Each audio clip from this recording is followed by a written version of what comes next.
तो बढ़ते बढ़ते 120 घंटे की हो चली है। ईरान इजराइल युद्ध के बीच में एक डरा देने वाली तस्वीर सामने आई, जहां ईरान की राजधानी तेहरान से यह तस्वीर सामने आई। तस्वीर में आजादी चौक के पास का इलाका अटैक के बाद मलबे में दिखाई दिया। इमारतें टूट चुकी, धुएं का गुबार पूरे इलाके में छाया हुआ। अमेरिकी सेना ने ईरान के मोबाइल मिसाइल लॉन्चर्स को निशाना बनाते हुए अटैक का वीडियो जारी किया। तेहरान में हर कहीं तबाही ही तबाही दिखाई दे रही, पूरे इलाके में अफरा तफरी मची हुई। वहीं दूसरे ओर लेबनान के बेरूत में भी इजरायली सेना ने हिजबुल्लाह के हथियार ठिकानों को टारगेट किया। जानकारी सामने आई, जहां इजरायली सेना के हमले में हिजबुल्लाह के रेडियो स्टेशन की इमारत को नुकसान पहुंचा। लगातार इजराइल भी जवाब दे रहा है, जवाबी कार्रवाई कर रहा है और हिजबुल्लाह के भी कई ठिकानों को निशाना बनाया जा रहा है। अब 10 तस्वीरें आप देखिए टीवी स्क्रीन पर, ये 10 तस्वीरें तबाही की नजर आ रही, जहां महायुद्ध का छठा दिन है। 120 घंटे हो चुके और लगातार जंग जारी है और इस जंग के बीच में ड्रोन्स, मिसाइल्स, तमाम बॉम्बर्स का इस्तेमाल किया जा रहा। और वहीं दोहा में अमेरिकी दूतावास को खाली करा दिया गया। बता दें कि अमेरिकी दूतावास को लगातार ईरान की तरफ से निशाना बनाया जा रहा है और ईरान की अटैक के खतरे के बीच में अमेरिकी दूतावास को खाली करा दिया गया। दोहा में भारतीय दूतावास ने भी एडवाइजरी जारी कर दी। भारतीयों से सुरक्षा निर्देश का पालन करने के लिए कहा गया, अपने घरों के अंदर रहने के लिए कहा गया और साथ ही साथ में खिड़की, बालकनी के पास भी जाने से मना किया गया, हिदायत दी गई है। बता दें कि लगातार कतर में हमले जारी हैं। ईरान की तरफ से कतर को, दोहा को, राजधानी को निशाना बनाया जा रहा है और यहां पर जो मौजूद अमेरिकी दूतावास है, इसे अब खाली करा दिया गया है, क्योंकि एहतियातन इसे पूरे इलाके को खाली करा दिया गया। यहां पे ईरान के हमले की आशंका है। ईरान लगातार अमेरिकी दूतावास, अमेरिकी बेसिस को टारगेट बना रहा और ऐसे में इंडियन एम्बेसी की तरफ से भी जारी किया गया है और अपील की गई है तमाम भारतीय नागरिकों से कि वो अपने घरों के अंदर ही रहे। भारतीय दूतावास की तरफ से भी इस बीच एडवाइजरी जारी की गई, भारतीयों से सुरक्षा निर्देश का पालन करने के लिए कहा गया। ये देखिए, ये एडवाइजरी है जो कि इंडियन एम्बेसी की तरफ से जारी की गई और भारतीय एम्बेसी की तरफ से, दूतावास की तरफ से जारी इस एडवाइजरी में सभी भारतीयों को अपने घर के अंदर सुरक्षा निर्देशों का पालन करने के लिए कहा गया। और ईरान से जंग के बीच CNN न्यूज 18 से एक्सक्लूसिव बातचीत में इजराइल के बीच मंत्री गिदोन सार ने साफ शब्दों में कहा कि जो भी लोग इजराइल पर हमला करने का ऑर्डर दे रहे, आतंक फैलाने की कोशिश कर रहे या फिर इजराइल को खत्म करने की तैयारी में लगे हुए, वो दुनिया में कहीं भी सुरक्षित नहीं रहेंगे। Sorry, I will not refer to that and I will not refer to anything right or wrong which is operational. We have a good intelligence and good Air Force. This is something that I can confirm. Everyone, I want to make it clear, everyone who is ordering attacks against Israel, terror against Israel, and in the case of this regime, they prepare the elimination of Israel, will not be safe anywhere because we will not wait until they will do what they plan to do. We will get them first. I want to explain that. Our wish, our goal is to remove for the long run, for a long term, not for a few months or a year, the existential threats from Iran. But we realize, and we learned it, that it is probably impossible to achieve it with the current regime in Iran. And we don't want to go to a new war every year. So this is why it is probably essential to have a regime change in Iran. This regime change can happen during the campaign or it can happen after the campaign. But the most important thing is to create the conditions for the people of Iran, which we saw how they fought bravely for their freedom. And it is true, we cannot do it. The Iranian people would do it. But also it is true that without an external help, the Iranian people will not be able to do it. They will simply be butchered, as we saw in the recent past and in other cases in the past.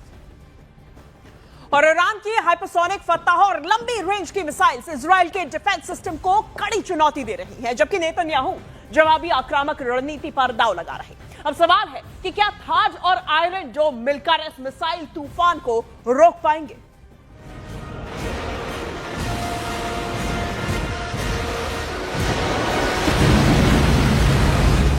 बेत शेमेश में हुए हमले के बाद के हालात देखिए। यहां ऐसी तबाही हुई और इतनी जान गई कि तेल अवीव से लेकर वॉशिंगटन डीसी तक हड़कंप मच गया।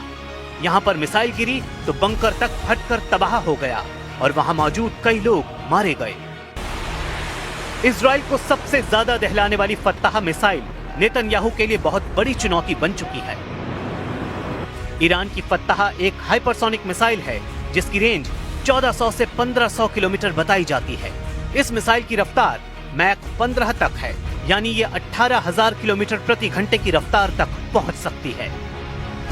इजराइल का मिसाइल डिफेंस हाइपरसोनिक हमलों को रोकने में नाकाम साबित हो रहा है, लेकिन नेतन्याहू इस वक्त डिफेंस से ज्यादा ऑफेंस यानी आक्रामक होने पर ध्यान दे रहे हैं। אנחנו במערכה שבה אנחנו מביאים את כל כוחו של צה"ל כפי שלא היה מעולם למערכה הזאת כדי להבטיח את קיומנו ועתידנו.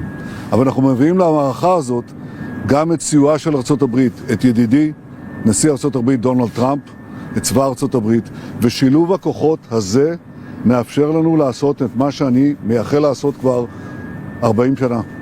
להכות את משטר הטרור שוק על ירך. इजराइल पर हुए हमलों में जिन मिसाइलों ने तबाही मचाई है उनकी लिस्ट देख लीजिए, क्योंकि यही अब तक नेतन्याहू के लिए सबसे बड़ी परेशानी बनी है। इनमें सबसे खतरनाक फत्ताह 1 और खैबर शिकर मिसाइल शामिल हैं। इसमें कद्र और इमाद मिसाइल भी शामिल हैं। फत्ताह हाइपरसोनिक मिसाइल की रेंज 1400 किलोमीटर है। खैबर शिकन मिसाइल की रेंज 1450 किलोमीटर है। कद्र मिसाइल की रेंज 2000 किलोमीटर तक है और इमाद की रेंज 1700 किलोमीटर है। ये सभी मिसाइल इजराइल के खिलाफ ऑपरेशन में दागी जा रही हैं।